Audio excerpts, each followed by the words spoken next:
warahmatullahi wabarakatuh. Perkenalkan, nama saya Indah Suci Utami, NIM T2018-4078. Nah, di sini saya ingin menjelaskan tentang pemetaan tema. Sebelum kita beranjak ke pemetaan tema, kita akan ulas satu persatu dulu ya. Nah, di sini pemetaan sendiri dalam KBBI itu bisa disebut dengan proses atau cara. Gimana proses itu kan suatu usaha atau suatu tingkah laku yang menuju kepada suatu hal yang ingin dia tuju. Sedangkan dari tema sendiri, tema itu kan adalah gagasan pokok atau ide pokok. Jadi pusat dari pemikiran itu sendiri. Contohnya, kita mengambil tema lingkungan sekolah. Nah, lingkungan sekolah itu kan banyak macamnya. Nah, jadi tema itu adalah gambaran besar dari seluruh apa yang ingin kita bahas. Nah, ketika kita memilih tema lingkungan sekolah, di bawah lingkungan sekolah itu masih ada guru, murid, siswa. Jadi masih bisa dipecah-pecah. Nah, itu bisa kita sebut dengan tema. Nah, selanjutnya kita ulas apa sih sebenarnya Nah, jadi pemetaan tema sendiri adalah suatu konsep yang digunakan untuk menyusun suatu tema dengan tujuan agar tema yang digunakan jelas alur sasarannya dan tepat kepada peserta didik.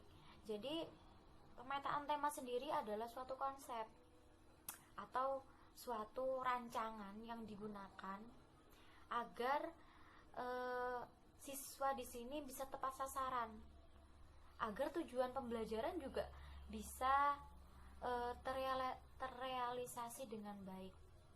Juga alur yang digunakan itu jelas sasarannya.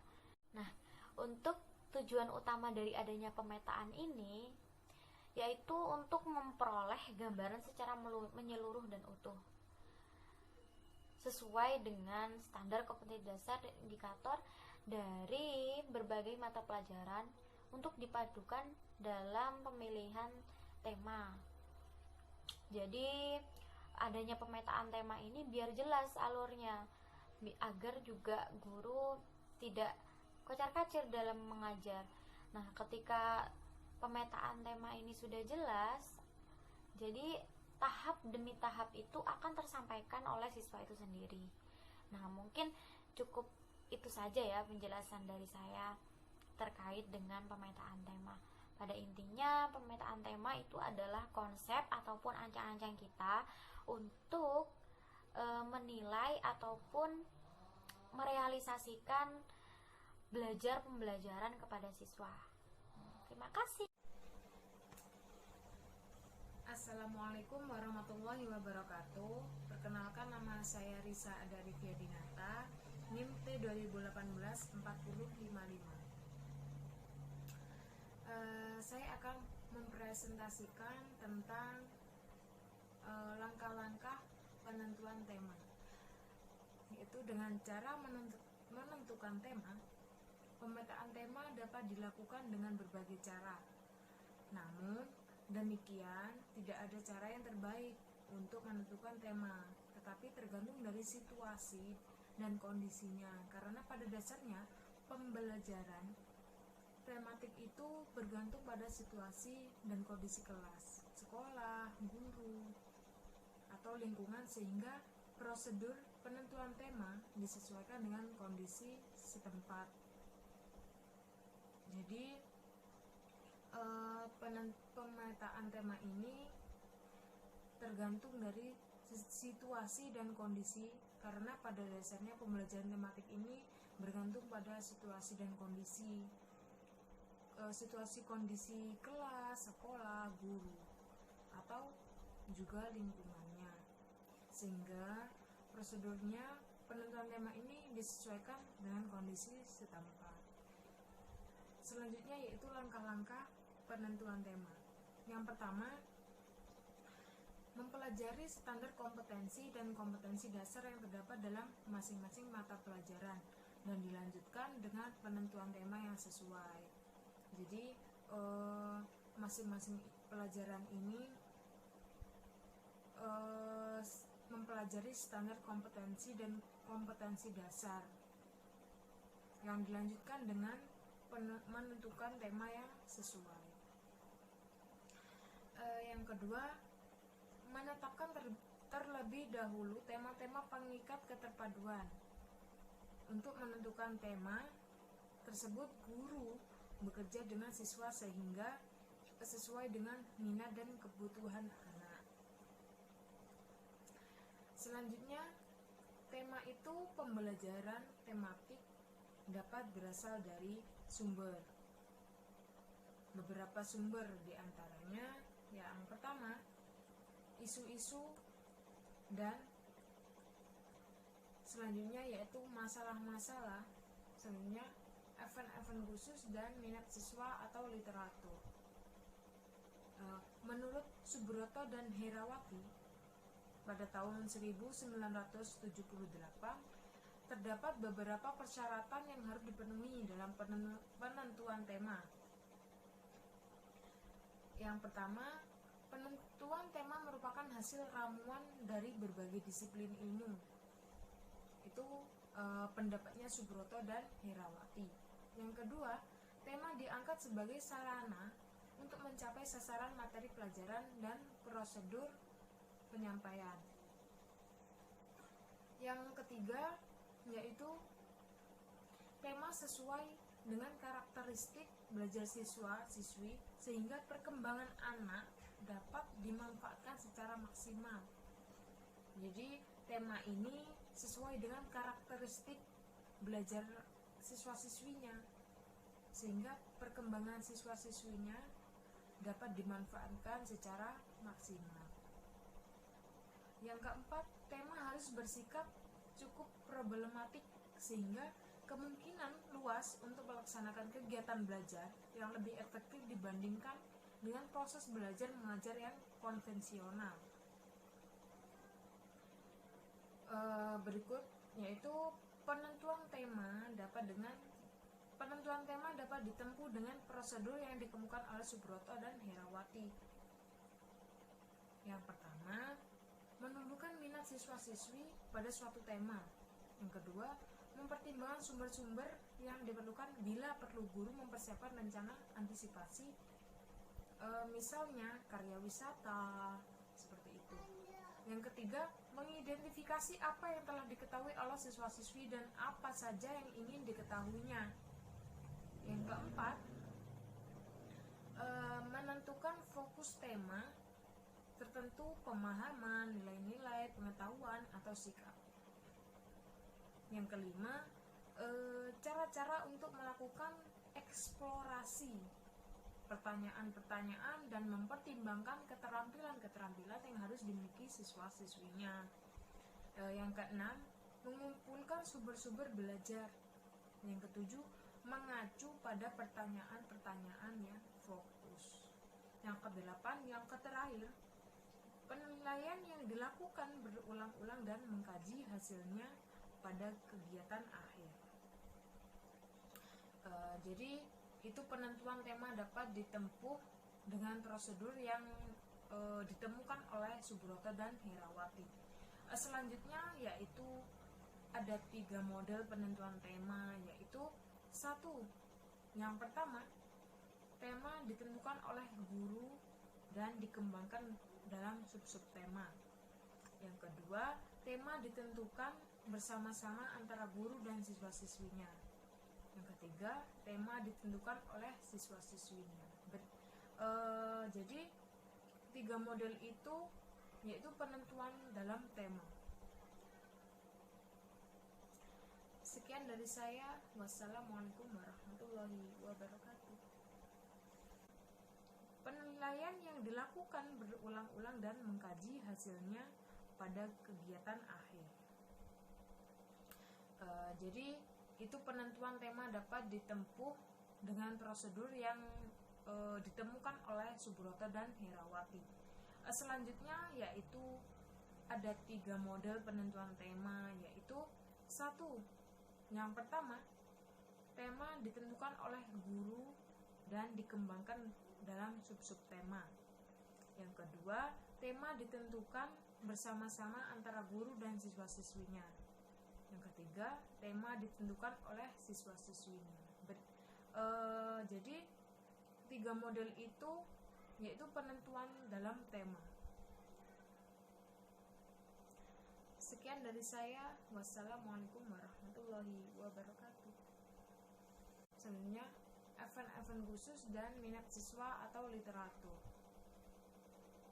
Menurut Subroto dan Herawati, pada tahun 1978 terdapat beberapa persyaratan yang harus dipenuhi dalam penentuan tema. Yang pertama, penentuan tema merupakan hasil ramuan dari berbagai disiplin ilmu. Itu pendapatnya Subroto dan Herawati. Yang kedua, tema diangkat sebagai sarana untuk mencapai sasaran materi pelajaran dan prosedur penyampaian. Yang ketiga, yaitu tema sesuai dengan karakteristik belajar siswa-siswi sehingga perkembangan anak dapat dimanfaatkan secara maksimal. Jadi tema ini sesuai dengan karakteristik belajar siswa-siswinya sehingga perkembangan siswa-siswinya dapat dimanfaatkan secara maksimal. Yang keempat, tema harus bersikap cukup problematik sehingga kemungkinan luas untuk melaksanakan kegiatan belajar yang lebih efektif dibandingkan dengan proses belajar mengajar yang konvensional. Berikut yaitu penentuan tema dapat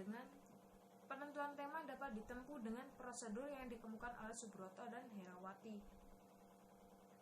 Yang pertama, menumbuhkan minat siswa-siswi pada suatu tema. Yang kedua, mempertimbangkan sumber-sumber yang diperlukan bila perlu guru mempersiapkan rencana antisipasi, misalnya karya wisata, seperti itu. Yang ketiga, mengidentifikasi apa yang telah diketahui oleh siswa-siswi dan apa saja yang ingin diketahuinya. Yang keempat, menentukan fokus tema tertentu, pemahaman, nilai-nilai, pengetahuan, atau sikap. Yang kelima, cara-cara untuk melakukan eksplorasi pertanyaan-pertanyaan dan mempertimbangkan keterampilan-keterampilan yang harus dimiliki siswa-siswinya. Yang keenam, mengumpulkan sumber-sumber belajar. Yang ketujuh, mengacu pada pertanyaan-pertanyaan yang fokus. Yang kedelapan, yang terakhir, penilaian yang dilakukan berulang-ulang dan mengkaji hasilnya pada kegiatan akhir. Jadi itu penentuan tema dapat ditempuh. Assalamualaikum warahmatullahi wabarakatuh. Perkenalkan, nama saya Dwi Puji Astuti, NIM T2018-4061. Di sini saya akan menjelaskan tentang prinsip-prinsip pengembangan dan pemetaan tema. Nah, prinsip-prinsip pengembangan dan pemetaan tema di sini terdiri dari 6 prinsip. Yang pertama yaitu memperhatikan lingkungan yang berdekatan dengan siswa-siswi. Nah, maksudnya di sini tema yang dipilih itu harus berkaitan atau berhubungan dengan kehidupan siswa-siswi dalam kehidupan sehari-hari, sehingga siswa-siswi itu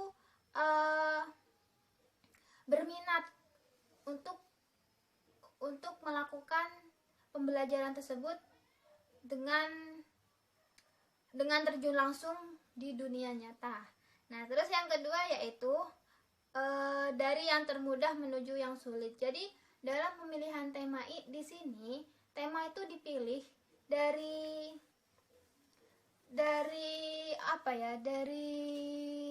tingkat kemampuan siswa, tingkat perkembangan siswa, dan sesuai dengan tahapan usia seperti itu. Nah, sehingga semakin tinggi usia anak itu akan semakin sulit juga materi yang akan diterimanya. Nah, seperti itu. Terus yang ketiga yaitu dari yang konkret menuju yang abstrak. Nah, di sini maksudnya itu dunia anak itu kan termasuk dunia nyata. Jadi anak-anak itu butuh pembelajaran yang menghasilkan fakta. Jadi anak-anak itu masih belum sampai kalau langsung ke pemikiran yang abstrak. Jadi anak-anak itu masih membutuhkan suatu hal yang bersifat nyata. Terus yang keempat yaitu tema yang dipilih harus memungkinkan terjadinya proses berpikir sehingga dapat membangun pemahaman pada siswa. Nah, seperti itu. Terus yang kelima yaitu ruang lingkup. Tema disesuaikan dengan usia. Seperti yang sudah saya jelaskan di sini. Nah, ruang lingkupnya itu harus disesuaikan dengan usia anak dan perkembangan anak. Jadi bisa disesuaikan sesuai dengan minat atau dengan kebutuhan siswa itu sendiri.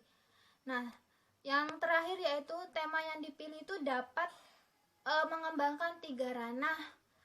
Tiga ranah itu terdiri dari kognitif atau pengetahuan, terus afektif, sikap, dan psikomotor itu keterampilan. Nah, seperti itu untuk prinsip-prinsip pengembangan dan pemetaan tema. Sekian dari saya, kurang lebihnya mohon maaf. Wassalamualaikum warahmatullahi wabarakatuh. Nah, yang terakhir yaitu tema yang dipilih itu dapat mengembangkan tiga ranah. Tiga ranah itu terdiri dari kognitif atau pengetahuan, terus afektif, sikap, dan psikomotor itu keterampilan. Nah, seperti itu untuk prinsip-prinsip pengembangan dan pemetaan tema. Sekian dari saya, kurang lebihnya mohon maaf. Wassalamualaikum warahmatullahi wabarakatuh. Assalamualaikum warahmatullahi wabarakatuh.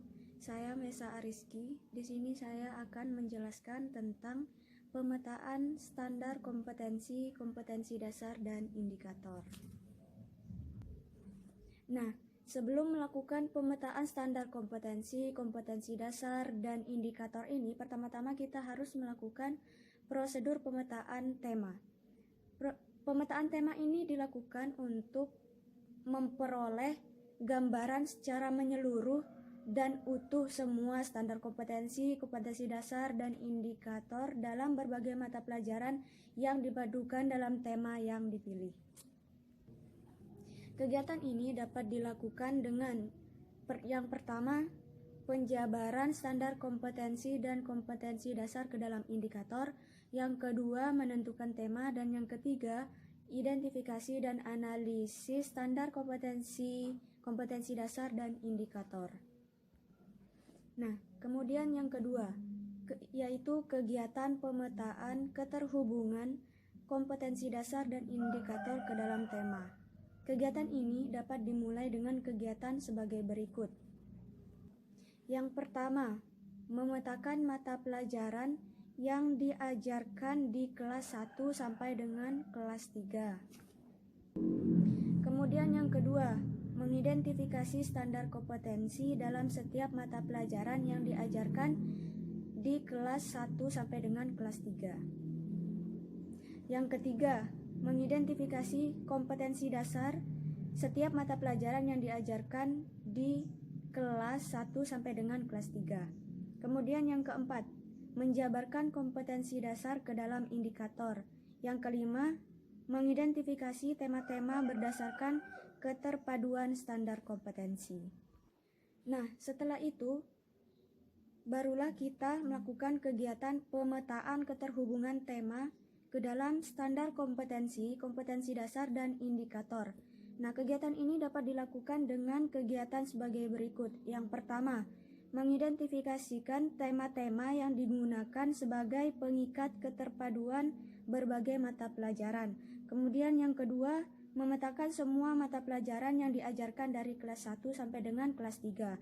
Kemudian yang ketiga, mengidentifikasikan standar kompetensi dalam setiap mata pelajaran yang diajarkan di kelas 1 sampai dengan kelas 3.